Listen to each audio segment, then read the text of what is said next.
Let me talk with you about the strange arrangement of the 4 chapters that relate to Hezekiah.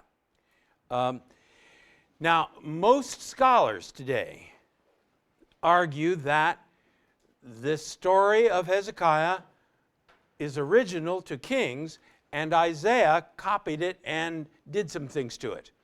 I think that is exactly 180 degrees off. I think, in fact, what the author, editor of the book of Kings has done is he's pulled from various sources. For instance, I think it's quite clear that he pulled the Elijah-Elisha narratives out and stuck them in his book. I think he has done the very same thing with these chapters. One of the reasons why, I think I mentioned last week, is 26 times Isaiah uses the Holy One of Israel. Kings uses it once in these chapters. A second reason, though, and the more serious one, is almost everyone agrees that the chapters are out of chronological order. That is, chapters 18 and 19 relate to the year 701. That date when Sennacherib came to attack Jerusalem. And that is pretty thoroughly nailed down.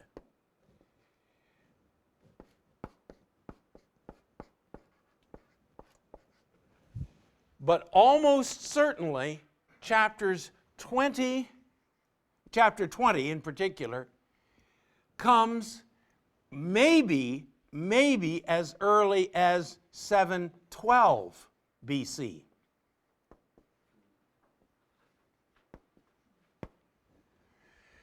I won't go into all the reasons for that, but there's pretty good reason to do that.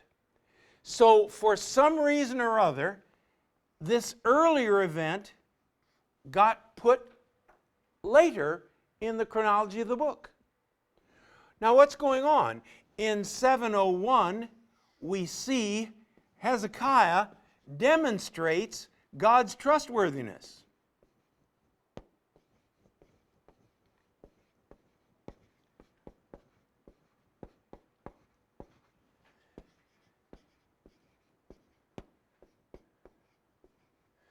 Whereas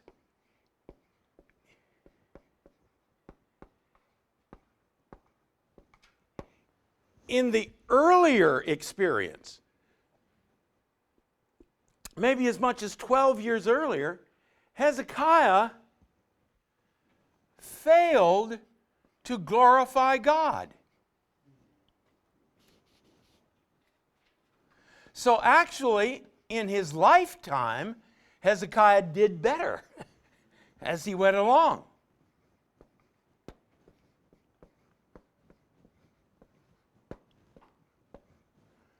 So why would anybody change that order and make Hezekiah look bad when he actually, in his lifetime, looked good? What's going on? There is absolutely no reason for the editor of Kings to have done that. There's no reason why he should have reversed the chronological order of Hezekiah's life. But there is a very good reason why Isaiah would have done that. This material is in Isaiah 38 and 39.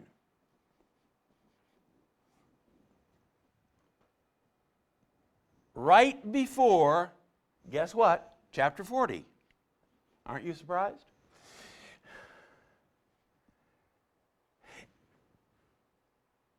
Hezekiah has demonstrated the point that all these earlier chapters from 7 on are making. God can be trusted. Oh, all right then. So Hezekiah is that child that was promised back here in chapter 9 and then developed further in chapter 11. Hezekiah is the Messiah.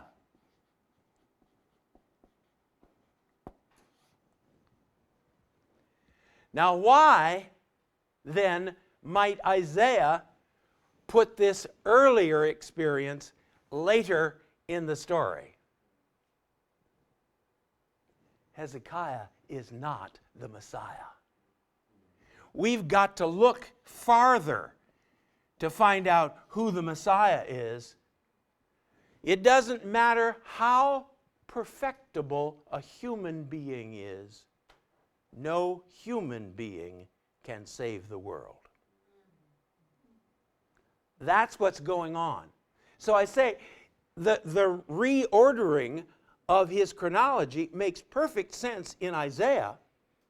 It doesn't make sense here.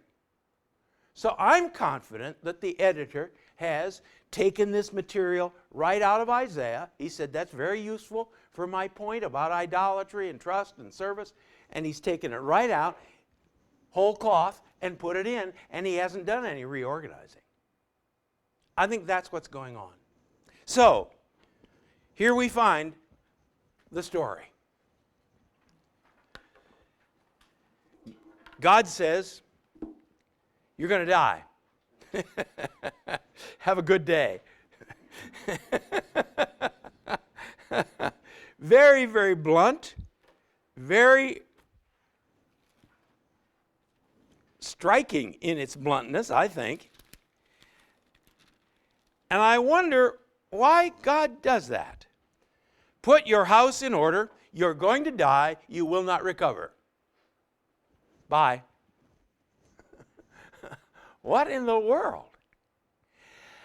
Frankly, I think, and this is pure speculation, but I think it is precisely to bring Hezekiah to that place of desperation. God often does that to us. God often brings us right up face to face with reality. Precisely so that we will recognize there's no hope in me. I can't solve this problem. I can't do anything about it. If there's to be any hope, it's in God. Well, actually, that's a kind thing to do. Because as long as we think, well, with a little help here, I think I can solve this. I'll try a little harder. We'll get this thing to work. That's unfortunate. Better it is, as I say, to come up against a brick wall and say, oh God, unless you intervene, unless you do something here, we're hopeless. I think that's what's going on. Now, I've said this many times over the years, it was tough being a prophet of God. You know, go tell him he's going to die. Okay, you're going to die, Hezekiah. Goodbye. See you at the funeral. He's no more than out the front door before God comes to him and says, go back in there and tell him he's got 15 more years. God, I'm going to look like an idiot. I just said he was going to die.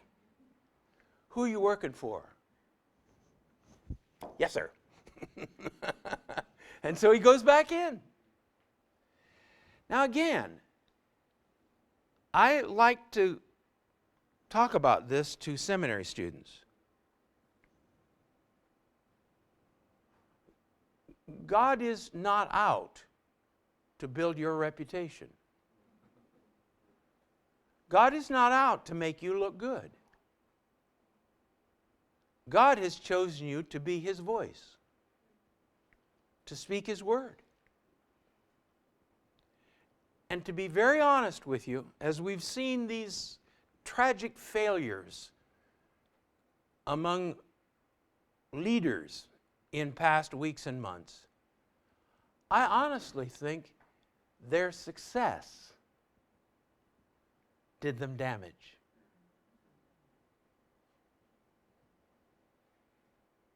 Everybody loves me. I'm the greatest thing since sliced bread.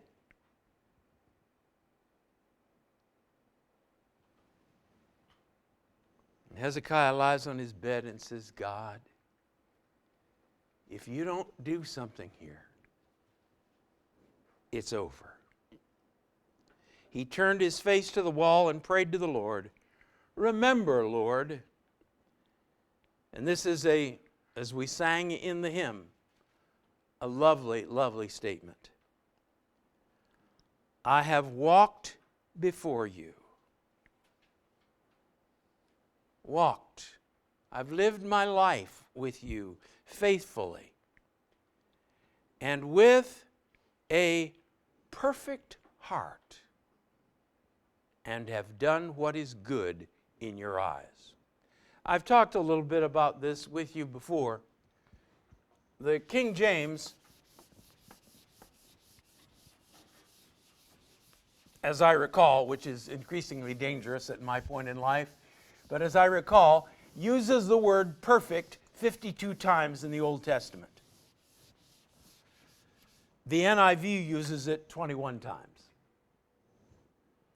Has the Hebrew changed? No. English has changed.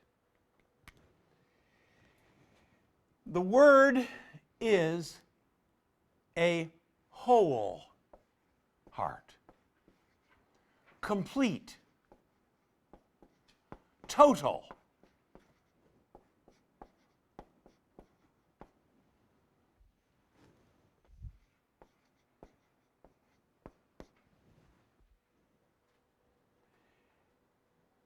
It is not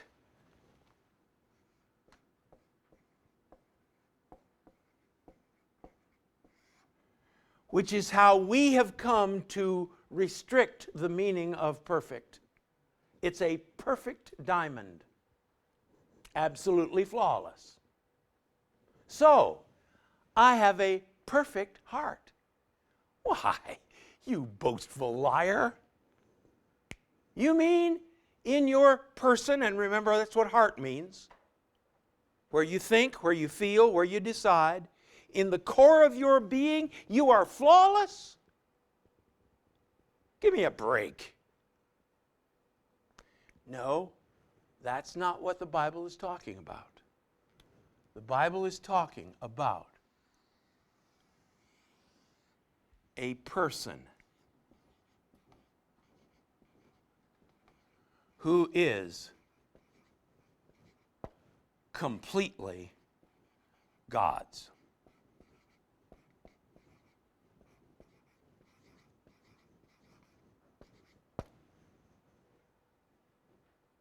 Totally. No ifs, no ands, no buts. I like the metaphors. Hook, line, and sinker, or lock, stock, and barrel. Totally. And that's why then I don't like the NIV when it says wholehearted devotion. If you know what the Hebrew's talking about, that's not a wrong translation. But it weakens the sense of the core of my being, Hezekiah says, belongs totally to you. Not part of it, not half of it, not 3/4 of it, not 7/8 of it. All of it. Now I'm here to tell you tonight that I have a perfect heart toward Karen. I'm all hers. Poor thing, she's stuck with me.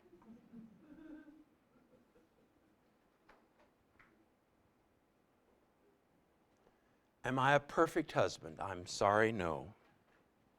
I'm trying. She's been working very diligently for these 59 years. But my heart is perfectly hers. That's what we're talking about. You and I, each one of us, can have a perfect heart.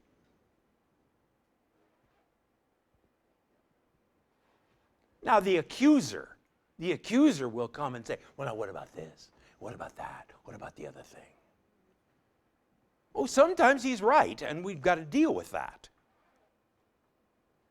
But I had the opportunity this weekend, David heard me, to say that my walk with God has been sitting beside a swamp with him and he with a fishing pole.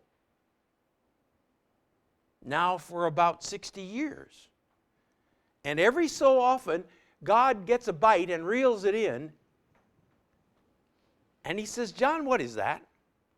And I say, search me. He says, it looks like a dead cat. Smells like one too. Could I get rid of that? Yes, Lord. I didn't know it was in there. Take it. Now, I keep thinking he's going to get to the bottom of the swamp. But he hasn't yet. But do you see what I'm saying? My heart is his. If there's stuff in there that I don't know about, that I'm not aware of, I want him to dig it out. But that does not mean that my heart is any more perfect after he digs it out, or was any less perfect before he dug it out. Perfect is talking about complete, whole, dedication, commitment, consecration, sanctification. All his. All his. And clearly, Hezekiah wasn't lying. God said, I have heard your prayer and seen your tears. I will heal you. On the third day from now, you'll go up to the temple of the Lord. I will add 15 years to your life. Now get this. This is one of the keys that we've got the chronology out of chronological order. And I will deliver you and this city from the hand of the king of Assyria. Oh, he's already done it, if the chronological order is right.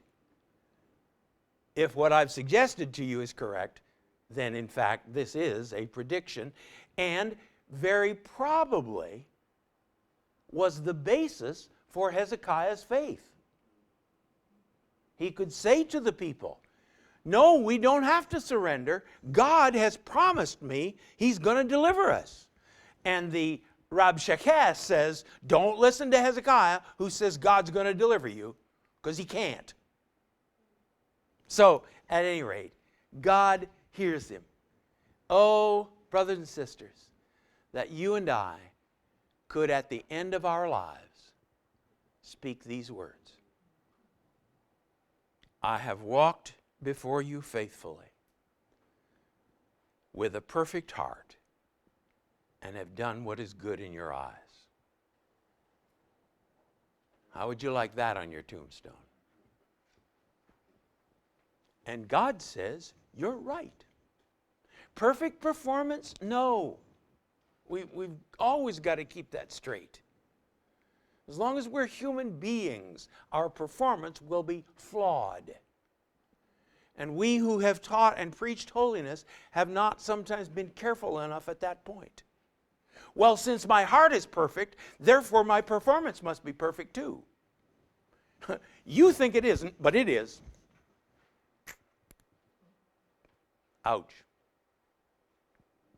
Growth in holiness, improving the performance, trying to understand how the Holy Spirit could do more to make me walk straighter. Yes, yes, yes.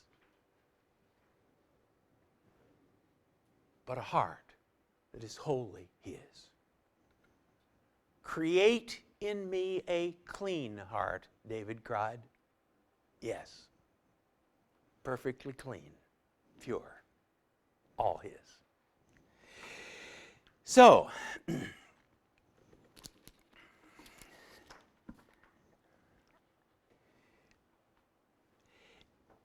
in Kings, Hezekiah requests a sign.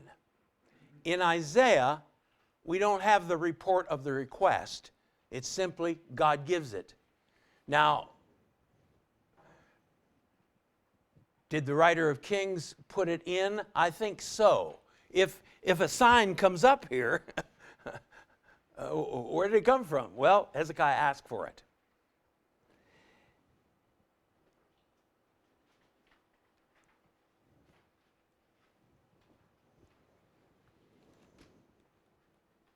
Why do you think God gave him a sign?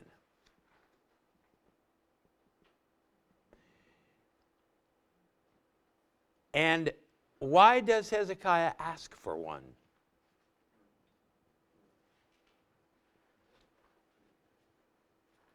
What do you think?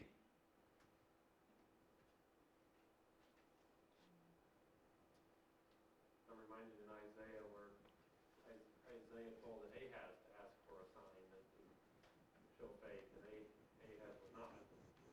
You hear Hezekiah has the faith to ask for a sign. Yes. I don't know whether you all heard that or not, but Isaiah challenged King Ahaz to ask for a sign, to bolster his faith. And Ahaz refused because he didn't want to know that God could help him. Here his son Hezekiah is willing to ask for a sign.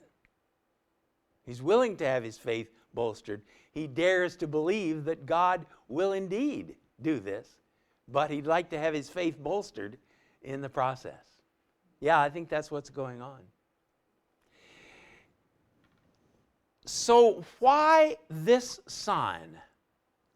It appears that, and the language is a little bit tough to know exactly what is being said, but it appears that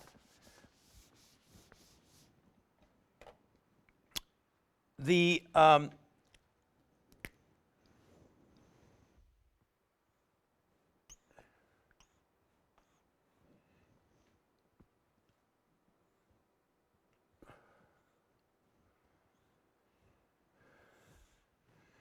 sundial was a set of stairs like that. So in the morning, the shadow is on this side, and as the sun gets higher, so forth, in the afternoon the sun is there. So, he says, shall I make the shadow go down faster? No, that's too easy. Let's make it go back up. Now, people have argued about this for centuries. When people thought that the earth went around the sun, okay, he made the earth go backwards. Or, excuse me, when people thought the sun went around the earth, I get it right yet? Okay, he made the sun go backwards. Well, there's some cosmological physics here that raise some issues in our minds about what actually happened to make the shadow move. But that the shadow moved, I'm perfectly confident. Whether you call it an optical illusion or whatever, I certainly don't think the earth stopped in its rotation and went backwards a little bit. That would be fun to see, but maybe a little upheaving. So what's the significance of the sign going backwards? Of the shadow going backwards? I don't know about the shadow going backwards, but I love the passage out of 2 Chronicles 16. Right after that great battle, it says the eyes of the Lord roam to and fro to show his power to those who have a blameless heart. To show his power to those who have a blameless heart. Yes, clearly God is showing his incredible power. What about the whole issue of time?